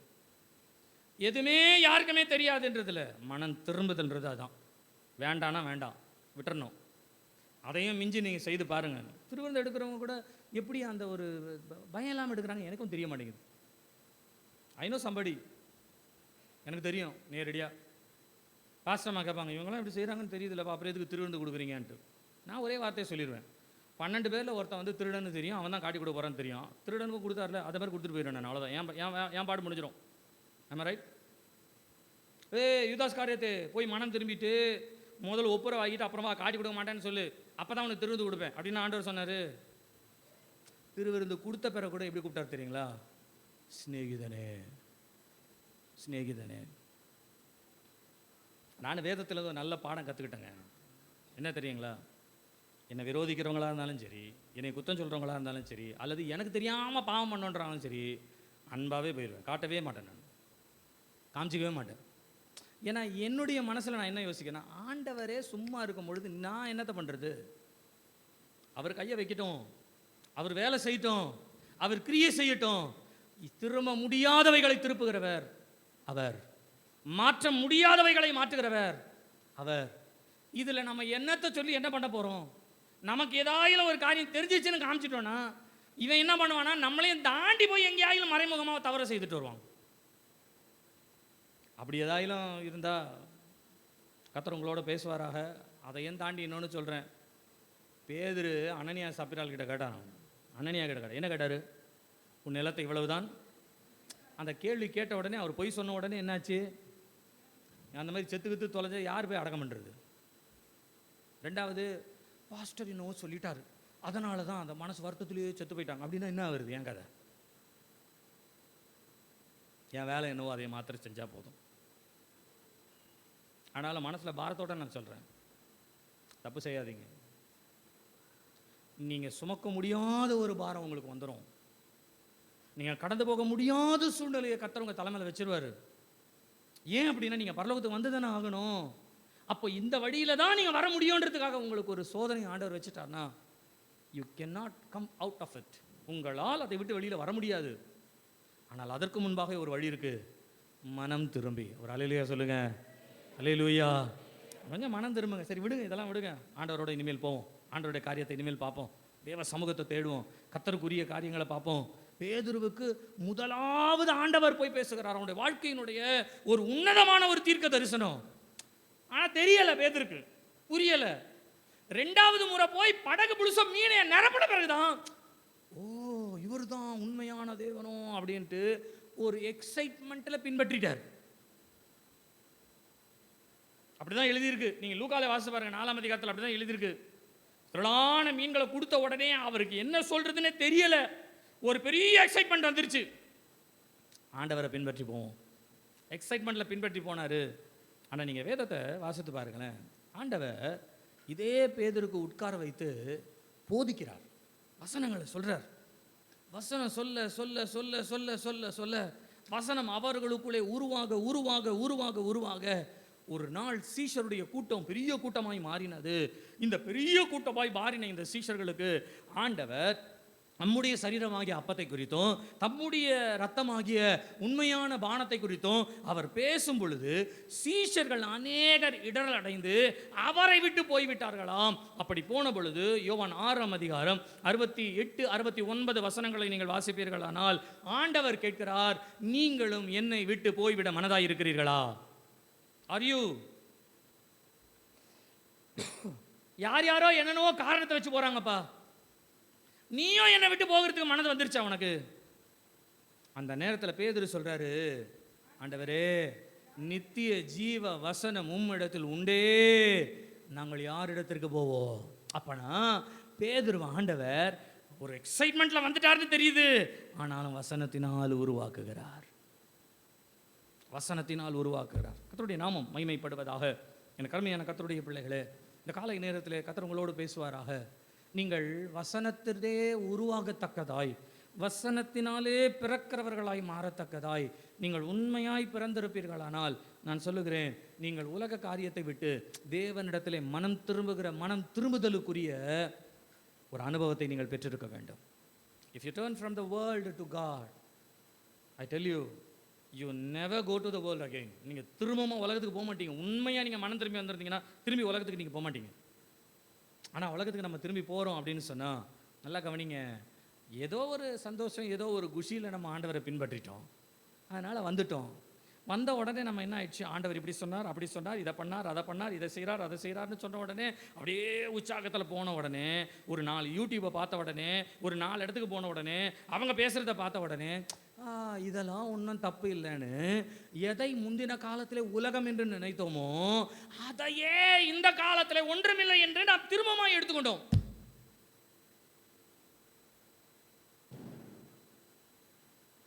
ஒரு காலத்தில் பைத்தியக்காரத்தனமான ஒரு விசுவாசத்தில் இருந்தோம். பைத்தியக்காரத்தனமான விசுவாசத்தில் தேவன் அநேக காரியங்களை நமக்கு செய்தார். சொப்பனம், தரிசனம், மற்ற காரியங்களிலே தேவன் நம்மோடு பேச ஆரம்பிச்சாரு. எதை பார்த்தாலும் உலகமா தெரிஞ்சுது. இதெல்லாம் வேணாம், இதெல்லாம் வேணாம், இதெல்லாம் வேணாம், இதெல்லாம் வேணாம், இதெல்லாம் வேணாம், எல்லாம் உலகம், இதெல்லாம் வேணாம், ஆண்டவர் தான் எனக்கு வேணும். கொஞ்ச நாள் ஆண்டவருக்குள்ள வசனத்தில் வளர்றதுக்கு பதிலாக மற்றவருடைய வார்த்தையில் வளர ஆரம்பிச்சிட்டோம் பாருங்க. வார்த்தையில் வளர்ந்தோன்னே வசனம் மறந்து போச்சு. எதெல்லாம் நம்ம விட்டு ஆண்டவரை பின்பற்றணும்னு நினச்சோமோ அதையெல்லாம் இன்னைக்கு தூக்கி தலைமையில போட்டு ஆண்டவரை பின்பற்ற வழியில் ஆயிடுச்சு, திரும்ப உலகத்துக்கு போயிடுச்சு. இந்த காலை நேரத்தில் கர்த்தர் நம்மோடு பேசுவாராக. ஒரு நல்ல மனம் திரும்புதலை ஆண்டவர் நமக்கு தர வேண்டும். ஆமென் சொல்லுங்க, சத்தமாக சொல்லுங்க. திரும்பி உலகம் பக்கம் திரும்பவே கூடாதுங்க, திரும்பவே கூடாது. அப்படிப்பட்ட ஒரு மனம் திரும்புதலை எனக்கு தார ஆண்டவரே. எந்த காரியம் உலகத்தில் மேன்மையாய் சொல்லப்படுகிறதோ அந்த மேன்மைக்குரிய ஒரு காரியத்தை மேன்மையாய் பார்க்காதபடிக்கு பவுல் சொல்றார், எவைகளெல்லாம் இந்த உலகத்திலே எனக்கு லாபமாய், எனக்கு விருப்பமாய், எனக்கு மேன்மையாய், எனக்கு சந்தோஷமாய், என்னை சந்தோஷப்படுத்துகிற இன்பமாய் இருக்கிறதோ அவைகள் எல்லாவற்றையும் நான் சொல்லுகிறேன். கிறிஸ்துவுக்காக நஷ்டம், இதெல்லாம் எனக்கு நஷ்டத்தை உண்டாக்கிடும் நான் நினைக்கிறேன். ஆனால் இந்த உலகத்தில் கொடுக்க முடியாத ஒன்றை நான் ஆதாயப்படுத்தி இருக்கிறேன், தேவனை எனக்குள்ளே பிறப்பித்துக் கொள்வது. அல்லேலூயா, அல்லேலூயா, அல்லேலூயா. இந்த காலை நேரத்தில் கர்த்தர் உங்களோடு பேசுவாராக. கவனி, இந்த பேதுருவினுடைய வாழ்க்கையை குறித்து வாசிக்கும் பொழுது இந்த பேதுருவினுடைய மனம் திரும்புதல் என்ன அளவிற்கு ஒரு சரியான நிலையிலே கிரியை செய்தது, சரியான நிலையிலே வந்தது. நீங்கள் பேதுருடைய வாழ்க்கையை வாசிங்கன்னா, முதலாவது ஆண்டவர் தீர்க்க தரிசனத்தோடு அழைக்கிறார், விளங்கல. ரெண்டாவது என்னை பின்பற்றிவான்னு சொல்றாரு, விளங்கல. மூன்றாவது ஆண்டவர் சொல்றாரு, சாத்தான் உன்னை புடமிடும்படியா என்னை கேட்டுக்கொண்டான், நீ புடமிடப்பட போகிறாய். ஏனென்றால் என்னை ஒருவன் காட்டி கொடுத்து என் மூலமாய் ஒருத்தன் ஆதாயப்பட விரும்புகின்ற ஒரு ஆதாயம் இந்த உலகத்தில் இருக்கிறது. இந்த ஆதாயத்தில் 12 பேர்ல யாரோ ஒருத்தர் பலியாக போறாங்கன்னு எனக்கு நல்லாவே தெரியும். அந்த 12 பேர்ல நீ மாட்டிக்க கூடாது, நீ மாட்டிக்க கூடாது. நீங்க லூக்கால நினைக்கிறேன், நான் லூக்கா எழுதின சுவிசேஷம் 22ஆம் அதிகாரம் நீங்கள் 31வது வசனத்தை, நீங்க 32வது வசனத்தை வாசிப்பீர்களானால் வாசிங்க. 31, 32. பின்னும் கர்த்தர் சீமோனே சீமோனே, கரெக்ட், சீமோனே சீமோனே, இதோ கோதுமையை சுலகினால் புடைக்கிறது போல சாத்தான் உங்களை புடைக்கிறதற்கு சாத்தான் உன்னைன்னு தானே வரணும், அப்படிதானே வரணும். சீமோனே சீமோனேன்னு கூப்பிட்டு யார்கிட்ட பேசுறாரு? அப்போ சீமோன் கிட்ட ஒரு ரகசியத்தை சொல்றாரு, சாத்தான் உங்க எல்லாரையும் புடமிடும்படியாய் என் இடத்துல கேட்டுக்கொண்டான், ஆனால் நானும் உங்கள் எல்லாருடைய விசுவாசம் ஒளிந்து போகாதபடிக்கு, அப்படி சொல்லல, உன் விசுவாசம் ஒளிந்து போக. அப்போ சாத்தானுடைய மனசு உன் மேல டைரக்ஷனா இருக்குதுன்றத ஐ நோ. நீ என்னை விட்டு விலகி எனக்கு சத்துருவாய் மாற வேண்டும் என்பதற்காக உனக்குள்ளே இருக்கிற நல்ல காரியங்களை சாத்தான் கெடுத்து கெட்ட காரியங்களாய் மாற்றும்படிக்கு உங்களை புடமிட கேட்டுக்கொண்டான். ஆனால் நானோ உன்னுடைய விசுவாசம் ஒளிந்து போகாதபடிக்கு உனக்காய் நான் வேண்டிக் கொண்டேன். உடனே என்ன என்ன ஆண்டவர், என்ன விஷயம் அது, என்கிட்ட நீங்கள் சொல்லுங்க அப்படின்னு கேட்டிருக்கலாம்ல, கேட்கல. இப்படியே பேதுரு வாழ்க்கை போயிட்டே இருக்குது. ஒரு நாள் தோட்டத்தில் இயேசுவை பிடிச்சிட்டு போயிட்டான். இயேசுவை பிடிச்சிட்டு போகிற நேரத்தில் என்னதான் நடக்குதுன்னு தெரியலையேன்னு நீங்கள் லூக்கால 22ஆம் அதிகாரத்தில் வாசிச்சிங்கன்னா, இந்த பேதுரு பின்தொடர்ந்து போகிறாரு. போகும்பொழுது 54வது வசனத்துலேருந்து 62வது வசனம் இப்படியா சொல்லுகிறது, அந்த பேதுருவை பார்த்து ஒரு வேலைக்காரி, நீயும் அவனோடு கூட இருந்தவன் தானே அப்படின்னு உடனே என்ன சொல்கிறாரு, நான் அவனோட இல்லை எனக்கு தெரியாது அவர். 2வது தடவையும் சொல்கிறாரு, 3வது தடவையும் சொல்கிறாரு.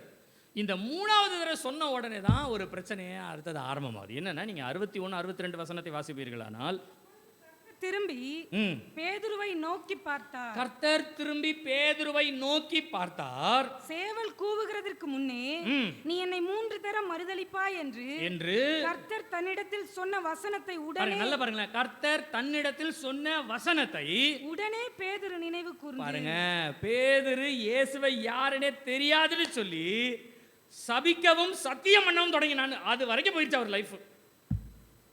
நல்லா கவனிங்களேன், கூடவே தானே இருந்தவர், எல்லா அற்புதத்தையும் பார்த்தவர், முதன்மையாக இருந்தவர், காரியங்களை செய்தவர், ஆண்டவரே நீர் ஜீவ வசனம்னு சாட்சி கொடுத்தவர். இது எல்லாமே பேதுருக்குள்ளேயே இருந்துட்டு இருக்குது. ஆனாலும் சூழ்நிலைன்னு வரும்பொழுது இவர் யாருன்னு எனக்கு தெரியாதுன்னு போயிட்டாராம் பேதுரு. நல்லா கவனிங்க, கிறிஸ்தவ வாழ்க்கையில் அப்படிதான் இருக்கும்.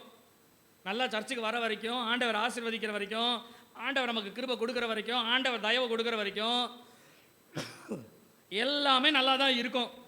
பார்த்தா முதன்மையாக இருக்கிற மாதிரியே இருக்கும், பேதுரு மாதிரியே இருக்கும். ஆனால் சூழ்நிலைன்னு வந்துருச்சுன்னு வச்சுக்கோங்களேன், எனக்கு இயேசு யாருன்னே தெரியாது. கிறிஸ்தவங்களா? நாங்கள் கிறிஸ்தவங்களே கிடையாது. கிறிஸ்துவை பின்பற்றுகிறவர்கள் பேர் என்ன சொல்லுங்க? யாரோ கேட்குறாங்க, ஏய் அந்த வேலைக்காரிய போல நீயும் கிறிஸ்தவன் தானே அப்படின்னு கேட்கும் போது நம்ம என்ன சொல்லுவோம் சொல்லுங்க? இல்லை இல்லை நான் கிறிஸ்தவன் இல்லை. இல்லை, ஆண்டவர் நம்மோடு கூட பேசிட்டோம், நம்மோடு பேசிட்டோம். கவனிங்க கவனிங்க, இயேசுவோடு 3.5 வருஷம் இருந்தவர் தான். ஆனாலும் அவருக்குள்ள ஒரு பின்மாற்றம் இருந்துகிட்டே இருந்தது. சூழ்நிலை வந்த உடனே டக்குன்னு ஜம்ப் ஆயிட்டார். இப்போ ஜம்ப் ஆனவரை ஆண்டவர் ரெஸ்டோர் பண்ணுறார். எங்கே தெரியுங்களா? இயேசு தன்னோடு சொன்ன வார்த்தையை அவன் நினைவு கூர்ந்த பொழுது மனம் கசந்து அழுதான். ஒரு நல்ல அல்லேலூயா சொல்லுங்கள், கரங்களை உயர்த்தி நல்ல சத்தமாக சொல்லுங்கள், நல்ல சத்தமாக சொல்லுங்கள். நீங்கள் சீஷருடைய வாழ்க்கையில் பாருங்களேன், ஒவ்வொருத்தரும் ஒரு மாதிரி தான். நான் நேரம் இல்லைனால இன்னும் ஒருத்தரை பற்றி சொல்கிறேன். ஒரு காலத்தில் இயேசு கிறிஸ்து இந்த பெத்தானியான்ற ஊருக்கு போனார். பெத்தானியா, இந்த பெத்தானியான்னு சொன்ன உடனே டக்கு நமக்கு யார் ஞாபகம் வரும்? லாசரு, மாத்தாள் மாதிரியா லாசரு, சரிங்களா? 11ஆம் அதிகாரத்தில், யோவான் 11ஆம் அதிகாரத்தில் ஆண்டவர் சொல்கிறாரு, 16, 17 வசனங்களில் நம்ம பெத்தானியாவுக்கு போகலான்னு உடனே சீஷர்கள்லாம் அவருக்கு ஆலோசனை கொடுக்கும். என்ன சொல்கிறாங்கன்னா, பெத்தானியாவில் இப்போ தான் உண்மை கல்லெறிய பார்த்தார்கள், நம்ம அங்கே போக வேண்டாம், திரும்ப நமக்கு வம்பு வந்துடும். ஆண்டவர் இல்லை இல்லை, நான் லாசரை போய் நான் எழுப்பணும், ஆனால் நான் போனோம். அப்போ உடனே அந்த இடத்துல நீங்கள் வாசித்து பார்த்தீங்கன்னா, திதிமு எனப்பட்ட தோமா என்ன பண்ணுறாராம், நோக்கி அவரோட கூட மரிக்கும்படி நாமும் போவோம் பாருங்கள். செமையா இருக்குல்ல கேட்கறதுக்கு? அவரோட கூட சாவலாம்பா, வாப்பா செத்தா சாவோம், நம்மள நம்ம ஆண்டவரை விட்டு நம்ம என்ன அப்படின்னு சொல்லி போயாச்சு. அங்கே போன உடனே காரியமே மாறி போச்சு. இயேசு லாசரை எழுப்பிட்டாரு, ஜனங்க வந்துட்டாங்க, கல்லெறிகிறவன் எல்லாமே காலில் விழ ஆரம்பிச்சிட்டான். இது ஒரு பெரிய வல்லமையாயிருச்சு, சந்தோஷமாயிருச்சு. அப்படியே போச்சு காலங்கள். இயேசு கிறிஸ்து பிடிக்கப்பட்டார். பிடிக்கப்படும் பொழுது வேதம் என்ன சொல்லப்படுகிறது என்றால், சீஷர்கள் எல்லாரும் அவரை விட்டு ஓடி போனார்கள். அப்படிதான் இருக்குது. நீங்கள் 26ஆம் அதிகாரம், மத்த 26ஆம் அதிகாரம் 56வது வசனத்தை வாசிக்கனா, அப்பொழுது சீஷர்கள் எல்லாரும் அவரை விட்டு ஓடி போயிட்டாங்க. இப்போ ஓடி போனவங்க ஒரு நாள் 2 நாள் ஆச்சு, 3வது நாள் ஆச்சு. 3வது நாளில் என்ன பண்ணணும் அப்படின்னு சொன்னால், அவங்க வாரத்தின் முதலாம் நாளில் அவங்க கூடி வருகின்ற ஒரு பழக்கம் இருக்கிறது. போனவங்க எல்லாருமே மறுநாள் வந்தாங்களோ இல்லை அடுத்த நாள் வந்தாங்களோ எல்லாரும் வந்துட்டாங்க. இயேசு உயிரோடு எழுந்தவர் அவர்களுக்கு காட்சி கொடுக்கிறார். உங்களுக்கு சமாதானம் அப்படின்னு உடனே எல்லாம் அப்படியே பார்க்குறாங்க. ஆண்டவர் உயிரோடு. ஆனால் நீங்கள் அந்த யோவான் 20ஆம் அதிகாரத்தை வாசிங்கன்னா, இயேசு அவர்களுக்கு தரிசனம் ஆகும் பொழுது 24வது வசனம் சொல்லுகிறது. வாசிங்க. இயேசு வந்திருந்த போது 12 ஒருவனான திதிமு என்னப்பட்ட தோமா அவர்களுடனே கூட இருக்கவில்லை. அவர்களுடனே இல்லை. ஏன் அப்படின்னு சொன்னா, எல்லாரும் சிதறி ஓடினாங்க பாருங்க. ஓடினதோட அவ்வளவுதான், மத்தவெல்லாம் சேர்த்துட்டா இவரை காணோம். ஆனா இவர் யார் தெரியுங்களா? இயேசுவோட சாகலாம் நாமும் அப்படின்னு பேசினவர். அந்த நேரத்தில் இயேசு வந்தோன்னு கேட்டிருப்பாரு, என்னப்பா என்னோட சாவரன்னு ஒருத்தன் சொன்னானே, எங்க அவன்? சீசர்கள் எல்லாம் அப்படியே தத்தளிச்சு வேதனைப்பட்டு வெளியில போய் யாரையாவது கேட்டிருந்தாருன்னு வச்சுக்கோங்களேன், ஆண்டவர் எப்பா என்கிட்ட தோமான்னு ஒருத்தர் தான் பார்த்தீங்கன்னா அவன் சிரிச்சிருப்பான். அப்படியெல்லாம் பேசி உங்களை எல்லாம் இத்தனை நாள் ஏமாத்தி இருக்கிறாங்க, இத்தனை நாள் ஆண்டவரே நீங்களும் ஏமாந்து இவனுங்களெல்லாம் நம்பி வந்திருக்கிறீர்.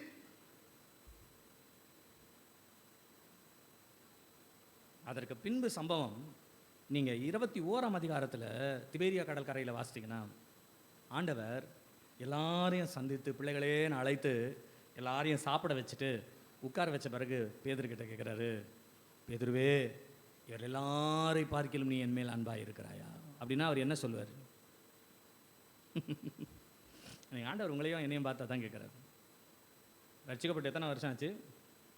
ஞானசானம் எடுத்து எத்தனை வருஷம் ஆச்சு? அபிஷேகம் பெற்று எத்தனை வருஷம் ஆச்சு? நீங்கள் ஆண்டவருக்குள்ள என்ன வைராக்கியமாக இருக்கிறீங்க? உங்கள் பேச்சு, உங்கள் திறமை, உங்கள் வளர்ச்சி எல்லாத்துக்கும் கர்த்தருக்கு ஸ்தோத்திரம். ஆனால் ஒரு சூழ்நிலைன்னு வந்தோடனே பேக் அடிக்கிறீங்கல்ல, ஒரு சூழ்நிலைன்னு வந்த உடனே ஆண்டவர் யாருனே தெரியாது அப்படின்ற மாதிரி ஆயிடுச்சுல. நான் சொல்லுகிறேன், நாம் உண்மையாகவே வார்த்தையினால் ஜெனிப்பிக்கப்பட்டிருப்போமானால் நான் சொல்லுகிறேன், தேவ சமூகத்தை விட்டு எங்கேயுமே நம்மளால் போக முடியாது, எங்கேயுமே போக முடியாது. நான் உங்களுக்கு ஒரு உதாரணத்திற்கு சொல்லுகிறேன், நீங்கள் என்னை தப்பாக எடுத்துக்காதீங்க. உதாரணத்திற்கு சொல்லுகிறேன், நான் இந்த சபைக்கு வந்த ஆரம்பத்தில் என்னோட சில தம்பிமார்களை அனுப்பினார் பாஸ்டர். 1 மாதம் ட்ரைனிங். அந்த 1 மாதம் ட்ரைனிங்கில் ஒருத்தர் மாத்திரம் ஸ்டாண்டர்டாக நின்றுட்டார் இங்கே. அப்படியே தகப்பனார் என்கிட்ட கேட்டார், நான் பாஸ்டர்கிட்ட கேட்டேன், சரி ஊழியத்தில் தானே வளர்த்தோம், உங்களுக்கு தெரியாது எந்த பிரச்சனை வந்தாலும் என்ன பண்ணுவாங்கன்னா உடனே பேக்கை தூக்கிப்பார். நான் போகிறேன், என்னையா உனக்கு பிரச்சனை, என்ன விஷயம், நிறைய கதைலாம் சொல்லுவாங்க. சரி போட்டோ விடு பார்த்துக்கலாம், போட்டோ விடு இருக்கலாம். நான் அதை எதுக்காக சொல்ல வரேன், யாரையும் நான் குறை பேச விரும்பலை. ஒரு சின்ன உதாரணத்துக்கு புரியுதலுக்காக நான் சொல்கிறேன். ஒரு நாள் காலையில் ஞாயிற்றுக்கிழமை அப்போ நம்ம வாரம் சாப்பாடு செய்வோம். நம்ம காலை 5 மணிக்கு இங்கே வந்துடுவாங்க. அப்போ ஸ்டெஃபான்சன் சின்ன பிள்ளைங்க கொஞ்சம் வளர்ந்து வந்த ஒரு சூழ்நிலை வச்சுக்கோங்களேன். காலையில் அப்போ ஆராதனை நமக்கு 7:30 மணிக்கு தான். அவனை என்ன பண்ணுவேன்னா, காலையில் 6 மணிக்கு நான் எழுப்பிடுவேன். 6 மணிக்கு எழுந்தான்னா அதுக்கப்புறம் குளித்து ரெடியாகி ஒவ்வொருத்தரா ரெடி ஆகிடுவேன். ஒரு நாள் நான் குளிச்சுட்டு 6 மணிக்கு ரெடி ஆகிட்டு நான் ஸ்டெஃபான் எழுப்புறேன். எழுந்தல, அமைதியாக விட்டேன். இஸ்ரேல் எழுந்தான், அவன் ரெடி ஆகினா. எழுந்ததே இல்லை, நான் அமைதியாக விட்டுட்டேன், இருக்கட்டும். நேரம் ஆச்சு, கரெக்டாக 6, 6:30, 7 ஒரு சாப்பாடு எடுத்து பார்த்தா மணி 7. நேரம் அப்படியே அப்போ ஷார்ட்ஸ் போட்டுருப்பான், இந்த இன்னர் ஷார்ட்ஸ் வருதுங்களா, அந்த மாதிரி போட்டுருப்பான். போட்டு நேரப்பா டைம் ஆயிடுச்சுப்பா. அப்படியே பைபிளை மூடி வச்சேன், பெல்ட் எடுத்தேன். செம்ம விளாசலாசனேன். எங்கள் வீட்டு ஹவுஸ் ஓனர் அன்றைக்கி இருக்கிறாரு. அவர் சொல்கிறாரு, நீங்கள் அடியில் பையன் எங்கேயாவது வீட்டை விட்டு வெளில ஓடி போயிட்டானா இப்படி அடிக்கிறீங்க? இப்போ என் மனசுக்குள்ளே நான் சொல்லிக்கிட்டேன், நான் பெத்த பிள்ளை என்னை விட்டு போக மாட்டான். ஆனால் நான் பெறாத பிள்ளையா வளர்க்குறேன் பாருங்க. அவன் நான் பேசுகிறோன்னே பேக்கை தூக்கினான், ஆனால் என் பிள்ளை தூக்க மாட்டான். அவனை அடிக்கிறேன், வீட்டுக்குள்ளேயே வரக்கூடாது, வெளிலப்படான்ட்டு. ஆனால் அந்த வீட்டு வாசப்படியிலே நின்று அழுகுறான். ஏன் தெரியுங்களா?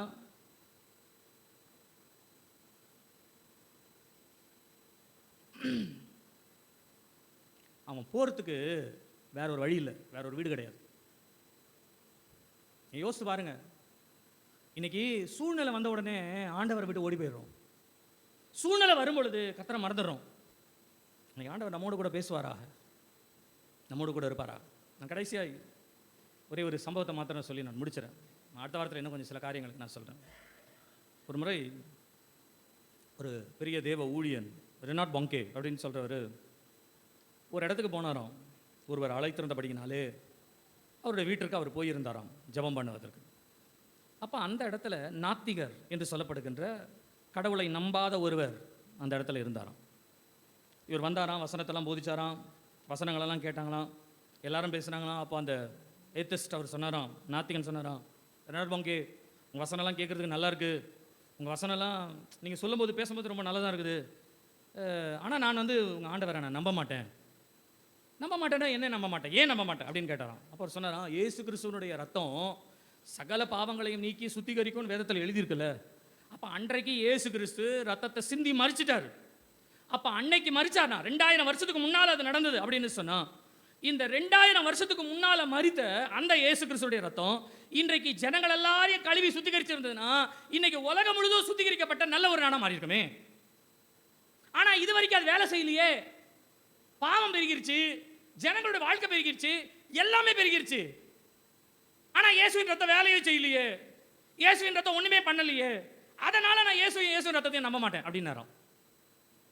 அப்போ அவர் பேசி முடிச்சவனே ரெனால்ட் பாங்கே சொன்னாராம், I want to tell you something. நீ பேசிட்டப்பா, நானும் உங்ககிட்ட ஒரு சில காரியங்களை நான் செய்யணும். அப்போ அவர் சொன்னாராம், இந்த உலகத்தில் நீங்கள் உங்களை சுத்திகரித்து கொள்ளணும், குளிக்கணும், சுத்தமாகணுன்றதுக்காக சோப்பு அப்படின்னு ஒரு காரியம் செஞ்சுருக்காங்க. இந்த சோப்பு எப்போ கண்டுபிடிச்சாங்க?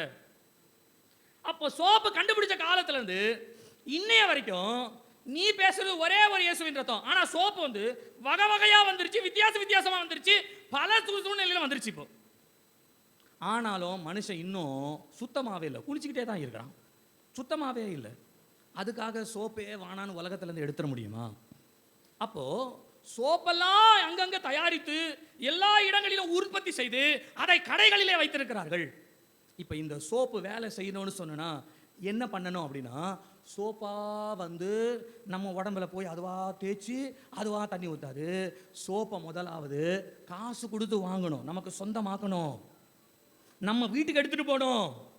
இந்த சோப்பை என்ன பண்ணணும்னா, நம்முடைய சரீரத்தில் எங்கெல்லாம் அழுக்கு வருதோ அந்த இடத்தெல்லாம் தேய்ச்சி குளிச்சு பாரு, அழுக்கு போகுமா போவாதா சொல்லுங்க. அப்போ அவர் சொன்னாராம், இயேசுவின் ரத்தம் அப்படிதான், அது தன்னுடைய வேலை செய்வதற்காக காத்திருக்கிறது. யார் இந்த இயேசு கிறிஸ்துவினுடைய ரத்தத்தை நம்பி விசுவாசித்து அதை தங்களுடையது என்று ஏற்றுக்கொண்டு தங்களுடைய காரியம் அழுக்கு போனோன்னு மனதில் நினைச்சு மனம் திரும்புகிறவர்களாய் இதை ஏற்றுக்கொள்ளுகிறார்களோ, அதை அப்ளை பண்ணுகிறார்களோ, அந்த சோப்பை யூஸ் பண்றார்களோ, அவருடைய வாழ்க்கை சுத்தமாவதிலே எந்த சந்தேகம். ஒரு சோப்பு அதை செய்யுமானால் என் ஆண்டவருடைய ரத்தம் அதை செய்யும் என்று சொன்னாராம். அல்லேலூயா சொல்லுங்க, அல்லேலூயா, அல்லேலூயா, அல்லேலூயா. எல்லாம் பேச்சுவார்த்தை முடிஞ்சது, எல்லாம் முடிஞ்சிட்டு ரெனால்ட் பாங்கே கார் ஏறி போகிறதுக்காக அவருடைய கார்கிட்ட போனாராம். போய் நிற்கும் பொழுது யாரோ ஒருத்தர் பின்னால் தட்டினான். யாருன்னு திரும்பி பார்த்தான். அப்போ அந்த நாத்திகன் சொன்னாராம், மெதுவாக காதுகிட்ட வந்து, ரெனால்ட் பாங்கே நீங்கள் எனக்காக ஜெபம் பண்ணுங்க, உங்கள் வார்த்தை உண்மையாகவே இன்றைக்கு ஆண்டவருடைய வார்த்தையாக என்னை தொட்டது, எனக்காய் ஜெபித்துக் கொள்ளுங்கள் என்று சொன்னாராம். ஒரு நாத்திகனையே மாற்ற முடியும் என்று சொன்னால், கடவுள் இல்லை என்று மறுக்கிறவர்களையே மாற்ற முடியும் என்று சொன்னால், நீங்களும் நானும் அவருடைய பிள்ளைகளாய் வந்திருக்கிறோம். ஆனால் நம்முடைய மனம் திரும்புதலிலே தான் நம்முடைய பிறப்பே அடங்கியிருக்கிறது. மனம் திரும்புதலில் தான். நீங்கள் உலக காரியங்கள், உலக சூழ்நிலைகள் என்று நீங்கள் உலகத்தை திரும்பி பார்க்கறது காரணம் என்னென்ன? உங்களுடைய பிறப்பு. அந்நியர்களும் அந்நிய தெய்வங்களுக்குரிய காரியங்களை மற்றவர்கள் செய்யும் பொழுது அதிலே நாம் செய்தால் என்ன என்று தூண்டப்படுகிற எந்த காரியமாக இருந்தாலும் கவனிக்கணும். எனக்கெல்லாம் ரொம்ப வருத்தமான ஒரு காரியம். நேரமாயிருச்சு, நான் சொல்லிவிட்டு நான் முடிச்சிடறேன். பிள்ளைகளெல்லாம் பெற்றெடுத்த பெற்றோரெல்லாம் பிள்ளைகளை பிரதிஷ்டை பண்ணணும்னு பிரசங்க பீடத்தில் ஏற்றி பிரதிஷ்டை பண்ணிவிட்டு இந்த பிள்ளைகளை கொண்டு போய் காது குத்துறதையும் மூக்கு குத்துறதையும் கோயிலில் கொண்டு போய் மொட்டை அடிக்கிறதையெல்லாம் கேட்கும் பொழுது நான் வருத்தப்படுறேன். எனக்கு அது வருத்தமாக தான் இருக்குது. ஒன்று வளர்த்தா ஆண்டவர் வளர்க்கணும், இல்லைன்னா உலகம் வளர்க்கணும். நீங்கள் உலகத்தினுடைய வழிபாட்டு முறைகளை விட்டுட்டீங்க, ஆனால் வழக்கங்களை நீங்கள் பின்பற்றுறீங்க. கொலோசையரில் எழுதியிருக்கு. வழக்கத்தில் இன்னும் அப்படியே இருக்குது. வழிபாடு போயிடுச்சு. என்ன அங்கே நிற்கிறது இனிமேல் கிடையாது, இங்கே நிற்கிறோம் அவ்வளோதான். ஆனால் இங்கே நின்றுக்கிட்டே என்ன பண்ணுறோன்னா எல்லாத்தையும் அங்கதுக்கு ஏற்ற மாதிரியே செஞ்சுக்கிறோம் இல்லை? என்ன இந்த மஞ்சள் தடவும் பொழுது இங்கெல்லாம் தடவாங்களே, இங்கெல்லாம் தடவும் பொழுது ஒரு காலத்தில் அப்படி இப்படின்னு தடவிட்டு போவாங்க. இப்போலாம் சோத்துரோடு தடவாங்க, வேற ஒன்றும் இல்லை. கையில் வளையல் போடும்பொழுது, இதை போடும்போது, அந்த சாங்கியம் இந்த சம்பிரதாயம் செய்யும் பொழுது ஒரு காலத்தில் ஒன்றுமே சொல்லாமல் செய்யும். இப்போ சோத்துரோடு எல்லாத்தையும் செய்கிறோம். இதே சோத்திரம் சொல்லிக்கிட்டே இருக்க ஒரு காலத்துல அப்படியே நீங்க நரகத்துக்கு போவீங்க. நரகத்துக்கு போகும்போது கூட கவலைப்படாதீங்க, சோத்திரம் போயிருங்க. சோத்திரத்தினாலே நரகத்துல கிருபை பெருகும். போங்க. ஒன்று மனம் திரும்புதல் வாழ்க்கை வாங்க, இல்லைன்னா உலகம். திஸ் ஆர் தட், அதான் உலகம். பவுல் சொல்றாரு, இந்த உலகத்தில் உள்ள எல்லாத்தையுமே விட்டு தனியா வாழுங்கன்னு நான் சொல்லல. உலகத்துல இருக்கிறவங்க அப்படிதான் செய்வாங்க. உலகத்துல இருக்கிறவங்க இருக்கிற சூழ்நிலையில அவங்க ஏதாவது செய்துட்டோம், ஒருவரோட பேசுறோம், வரோம், போறோம், இது உலகம். ஆனா உங்க தனிப்பட்ட வாழ்க்கை எப்படி இருக்கணும்னா தேவனோட இருக்கணும், உலகத்தோட இருக்கக்கூடாது. உலகத்தோட இருக்கக்கூடாது. நீங்க வீட்டுல இருந்து கிளம்பி வரும்பொழுது உங்க பைபிளை பார்த்தாதான் நீங்க சர்ச்சுக்கு போறீங்கன்னு தெரியுதுல்ல, கிறிஸ்தவங்கன்னு தெரியுது. ஆனா பைபிள் கையில இல்லாமே வேலைக்கு போகும்போது நீங்க கிறிஸ்தவன்னு தெரியணும், அந்த சாயல் வரணும். அது எங்க இருக்குன்னா நம்முடைய மனம் திரும்புதல். நீங்கள் மனம் திரும்பினால் தேவனுடைய வார்த்தையினாலே நீங்கள் பிழைப்பீர்கள். இதனால் உங்களுக்கு ஒரு ஜெயத்தை தேவன் வைத்திருக்கிறார். அல்லேலூயா, அல்லேலூயா. நம்ம எல்லாரும் எழுந்துவோமா? எல்லாரும் எழுந்து நிற்போமா? கண்களை மூடி நம்முடைய மனம் திரும்புதல் ஜெபம் பண்ணுங்க. ஆண்டவர் இடத்துல கேளுங்க, ஆண்டவரே நான் வந்துட்டேன், உங்களுடைய சமூகத்துக்கு வந்துட்டேன்ப்பா. என்கிட்ட ஏதாகிலும் பேதுருவை போல பேதுருக்கிட்டே இருந்தது இல்லையா? என்கிட்ட இருக்கலாம், அதை நான் வெளிப்படையாக சொல்ல முடியல. அதை தான் பேதுருவும் சொன்னார், ஆண்டவரே நீர் எல்லாவற்றையும் அறிவீர்ப்பா, யூ நோ எவ்ரிதிங். நான் எப்படி நல்லவனா கெட்டவனா, இருக்கிறனா இருக்க மாட்டேனா, போகிறனா போக மாட்டேனா, சூழ்நிலை வந்தால் உண்மை விட்டு போயிடுவேனா போக மாட்டேனா, இதெல்லாம் உங்களுக்கு தெரியும்பா, யூ நோ எவ்ரிதிங். ஆனால் ஒன்னே ஒன்று கேளுங்க, ஆண்டவரே உங்களுடைய சமூகத்தை விட்டு மாத்திரம் என்னை தள்ளிவிடாதிரும்ப்பா. உங்களுடைய சமூகத்தை மாத்திரம் விட்டு தள்ளிவிடாதிரும். உங்களுடைய சமூகத்தினுடைய ஜீவனை மாத்திரம் நான் பெற்றுக்கொள்ள எனக்கு கிருபை செய்யும். ஹல்லேலூயா, ஹல்லேலூயா. இயேசுவே எனக்கு கிருபை தாங்கப்பா, எனக்கு கிருபை தாங்கப்பா, எனக்கு கிருபை தாங்கப்பா, எனக்கு கிருபை தாங்கப்பா, எனக்கு கிருபை தாங்கப்பா. உங்களுடைய கிருபை எனக்கு தாரும் ஆண்டவரே, உங்களுடைய இரக்கத்தை எனக்கு தாரும் ஆண்டவரே, உங்களுடைய தயவை எனக்கு தாரும் ஆண்டவரே. ஆண்டவரே உம்முடைய நாமத்தினாலே உம்முடைய வார்த்தையினாலே நான் ஜெயம் பெறத்தக்கதாய் என்னை வார்த்தையினால் புதுப்பிப்பீராக. இந்த காலை நேரத்திலும் இந்த கர்த்தாவே நாங்கள் கேள்விப்பட்ட வார்த்தைகளின் நிமித்தம் கர்த்தர் எங்களை பலப்படுத்துவீராக. உம்முடைய பொற்பாதத்தில் ஒப்புக் கொடுக்கிறோம், இயேசுவின் நாமத்தில் பிதாவே, ஆமென், ஆமென், ஆமென். என்னை பின்பற்றி வா. You follow me. என்னை பின்பற்றி You follow me. ஜபத்தை கேட்கும் எங்கள் தேவா.